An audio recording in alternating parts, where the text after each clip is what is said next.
Hello everyone, it's Gordon from Up North Biker again. Last time I went out on this, it didn't end so well.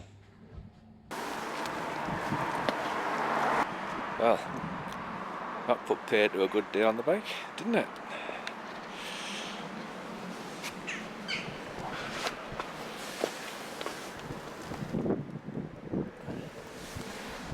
Nice flat tyre. Now we'll see how good the RAC are at coming to rescue you. That puncture actually made me lose a bit of confidence in taking the bike out.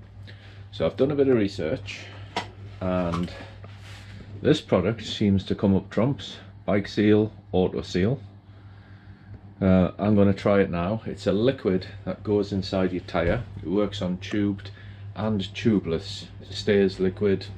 Apparently they say there's no shelf life, no active life, and there's another video I've watched where someone proves it does no damage whatsoever to your tyres. So I'm going to trust the reviews I've seen and the text on it, and I'm going to put this in my Thruxton.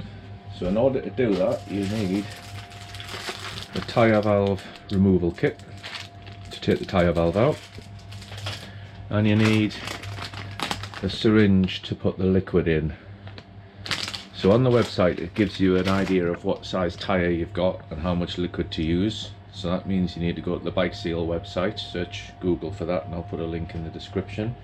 So that's 550, and you need 225 in the front and 250 in the back, which is for the Thruxton wheel sizes. I imagine if you put a little bit too much in, it doesn't matter, but if you put too little in, it'll not work. Everyone says putting liquids in your tyres affects the balance, but like I say, the reviews I've had, people are saying it's making no difference whatsoever because it spreads evenly around the tyre. It might even help balance the tyre, who knows. Couple of things to remember is when this is in and you're going to pump your tyres up, make sure your tyre valve is sort of here, not at the bottom, because if your tyre valve's at the bottom and any air escapes, this fluid will do its job and it'll plug your tyre valve and make your tyre valve useless. So I need to roll this bike back a bit and get the valve about here. They say sort of a 5 o'clock or 7 o'clock position is best for when you're putting the fluid in and when you're pumping up your tyres. So I'm going to start with the back and we'll see how we get on. Take the valve off. Spoked wheels are such a pain.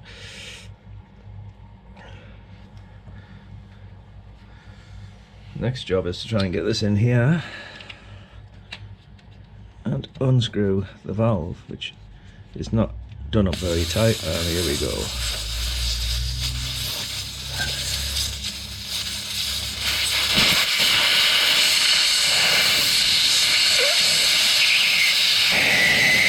Right, that's all the air out the tyre. Next job is to get that syringe ready so that it'll go in there nice and tight and we can squirt the fluid in. In the pack you get this, which was plug in the end. It comes with a tyre valve remover, so I needn't have bought one. And it comes with this piece of hose which goes in there, and then you can put that on your tyre, but this is a slack fit. So I bought the syringe here with this tube, and this tube I'm going to cut it shorter. This tube will actually go inside the tyre valve, making it easier to fit. This is why you wish you were a nurse and had your experience of doing this kind of thing. That's that in. And we'll push this in.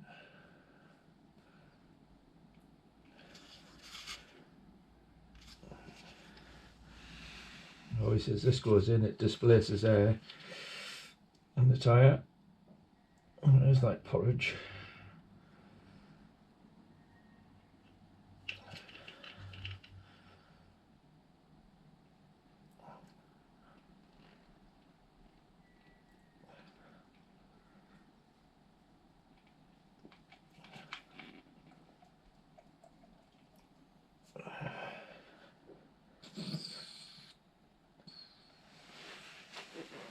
100ml gone in there. Now for the next 100ml. The front's done exactly the same, so I won't show you that, but I'll come back to it when I've got the fluid in both tyres and both valves put back in, ready to pump the tyres up. So as an indication of how good this stuff works is it's actually blocked the end of this syringe up, so I'm going to have to chop it.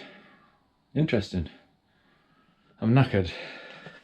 Tried to use the old compressor, but of course can't get that in the spoked wheels, can you? So had to resort to the trusty bicycle pump, and I'm absolutely pagged. But that's it. Stuff's in both tyres. Pump them both up. Suppose the next thing to do, take it out for a test ride. Now obviously I can't give you any feedback because I don't want to test it, if you know what I mean. But if the worst comes to the worst and we get another puncture and it seals it, and the only way you'll notice is your tyre pressure will go down a bit, I'll certainly let you know if that saved the day or whether I still ended up calling out rescue services. Right, so this is the first ride with the BikeSeal in the tyres, and there's absolutely no vibration as a result of having that in there, so I don't think it's affected the handling at all, which is good. But it is starting to friggin' rain. Like I said, when I got the puncture I did lose a bit of confidence in the bike, a bit wary of taking it out, so hopefully this will restore that confidence. BikeSeal, easy to fit, easy to work with. Let's hope it does what it says on the tin. Now, a word of warning or caution, and I don't know what's happening. I've asked the company, but I ordered direct from the company and they said they had technical issues or whatever, and I didn't get the product, and in the end I got a refund, and I went to Love, Life and Ride, who had it in stock, and that was delivered within 2 days. So I have made contact with BikeSeal to try and see, is everything still okay? Did they have a glitch in deliveries or whatever, or is it a case of sadly another victim of the energy hike prices and everything else? I hope not, because as I say, that thing sealed up the syringe, and it sealed it up when I pulled the plunger out, which was a rapid set of movement of air through this little nozzle, and it blocked it straight away. So it obviously works. So we'll see how we get on. But if you like this and you want to see other things, and if you've got a Thruxton in particular or a bike with tube tyres, keep an eye out on this, because if the worst happens and it saves the day and I can get home, all the better. But for now, Gordon, Up North Biker, see you later.